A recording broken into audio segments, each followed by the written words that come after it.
practice. So practice is something Swami has emphasized so much. And as being part of the music group here, we know that Swami emphasizes practice is very essential for anything in life. Anything. Any of the talents that he has given us, or our work, or our studies, algebra, especially mathematics. Yeah. So, shall we skip one story? Okay. Yeah. Yeah. So this happened when we had the opportunity to travel with Bhagwan to Kodaikanal in the year 2009. And the music group amongst the students, we thought that in case Swami asks us to sing, because in Kodaikanal there is no routine. It's just spending the whole day with Swami. Just like how you all have been doing for the last week or 10 days. That's it. You just get up, and from the time you're up till the time Swami says go to bed, you're with him, you're around him. So we thought in case Swami was to ask us to sing something, some songs, we should be prepared for it. So we spent the first week of our stay preparing for about 6-7 songs, which we thought, the drop of a hat, if Swami says sing, we should be ready. And we thoroughly practiced whenever we could snatch some time, like after lunch, and after Swami would retire in the night, we would go out and practice till late in the night and then hit the bed. So we were always waiting for an opportunity, but that opportunity never came. So on one particular evening, probably a day or two before we were going to leave Kodaikanal, Swami had called a few guests for dinner. So there are a limited number of seats in the dining hall. So a few of us had to sit out because we had to give up our seats for the guests who had come. And so a few of us sat out. Swami went in for dinner to the dining hall and they closed the door. So those of us who were sitting outside the dining hall, we thought, we can't sit here and talk. And, it's difficult to sit quiet, even if you know that Swami is in the next room, especially when you know that Swami is in the next room. So we went outside to the hall where we used to practice. And we were sitting there and just fiddling with our instruments.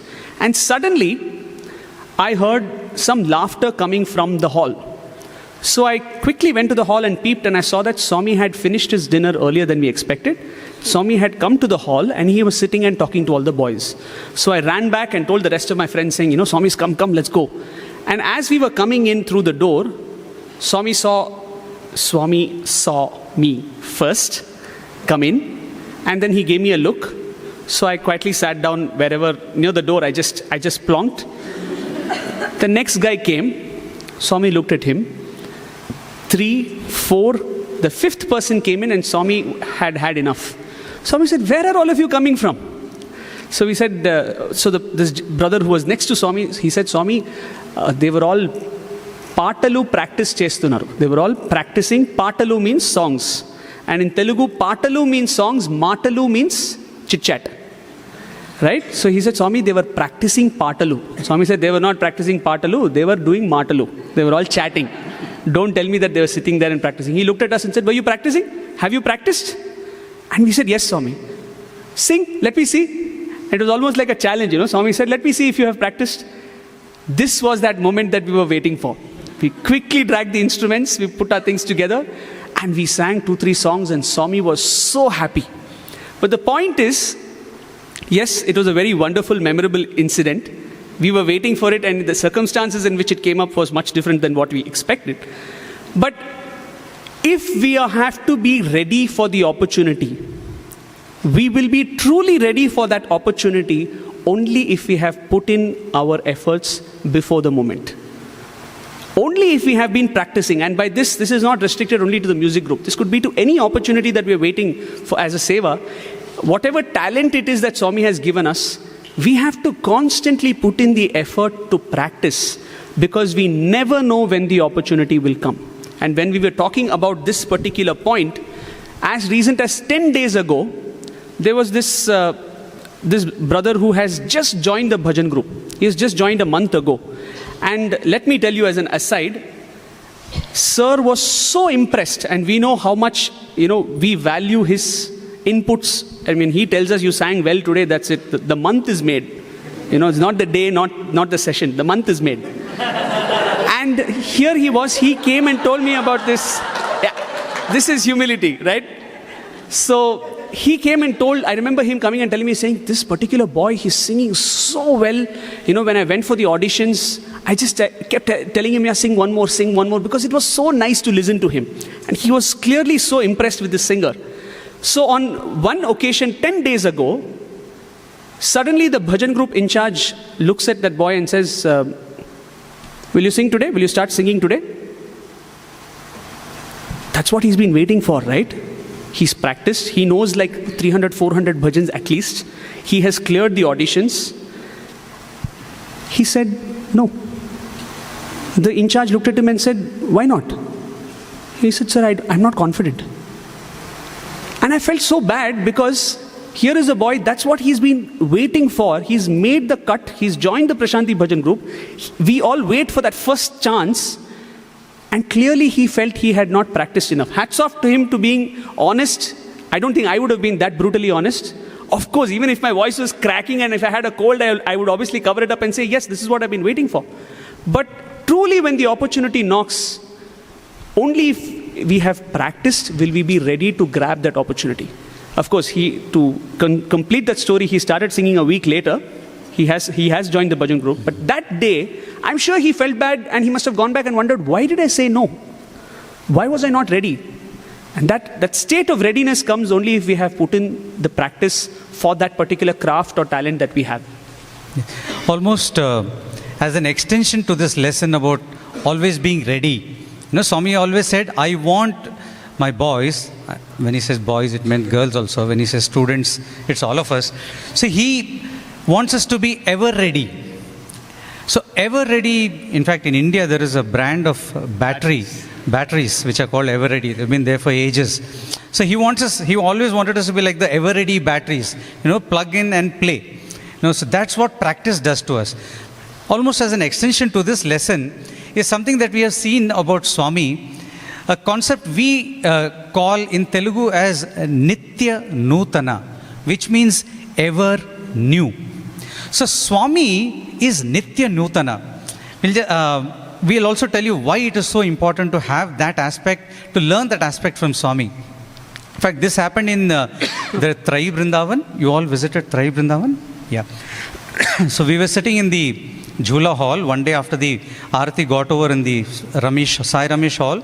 We all ran in and we were sitting around Swami's Jhula there. And Swami looked for me and he asked, where is Ravi? I was sitting somewhere and he said, sing something. So normally the harmonium, tabla, everything follows because you never know when Swami may ask us to sing. Or at least there is Mangala Arati in the end of the session. So then he said, there's a Kavali that he used to ask me to sing. He said, sing that Kavali. I sang that Kavali.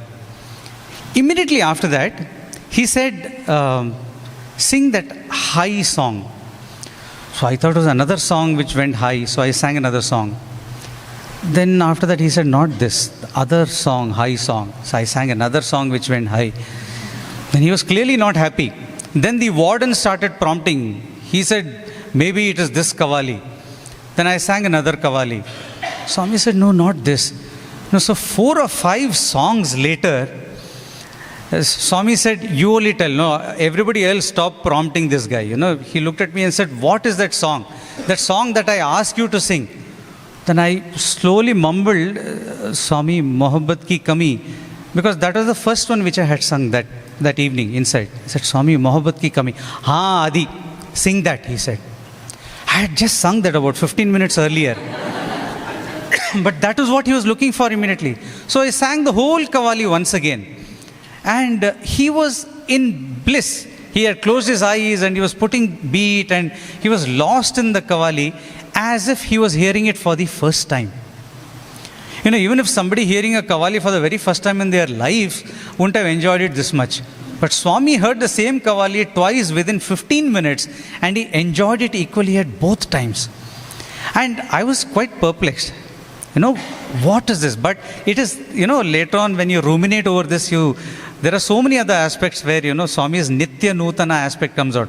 But this is something that I experienced, that he is so childlike, in that sense, that is what he wants us to be. So childlike in enjoyment of, something like Kirtana or Sankirtana. And he's ever new. He wants it again, he'll enjoy it equally, like a child. And why that is important for us as a lesson is, we are talking about practice, the previous thing we are supposed to have learned from Swami. Practice is important because he says every bhajan that you want to sing, practice it 100 times. Can you imagine practicing something 100 times? Imagine a bhajan like Bolo Narayana Jai Jai Vithala. Okay, you practice it once, twice, 3 times. 100 times? When are you going to reach 100 times? And how bored are you going to get by the time you reach, 50, 60? But that's what Swami wants us to do. Practice it 100 times. That he has told us. How can you practice it 100 times and not get bored? It is by by absorbing this quality of Swami, which is Nitya Nutana. So for Swami, every time that we sing it, we should understand that he is going to enjoy it equally. So every time we have to sing it for him, we have to render it with the same devotion, with the same kind of what we would call enthusiasm.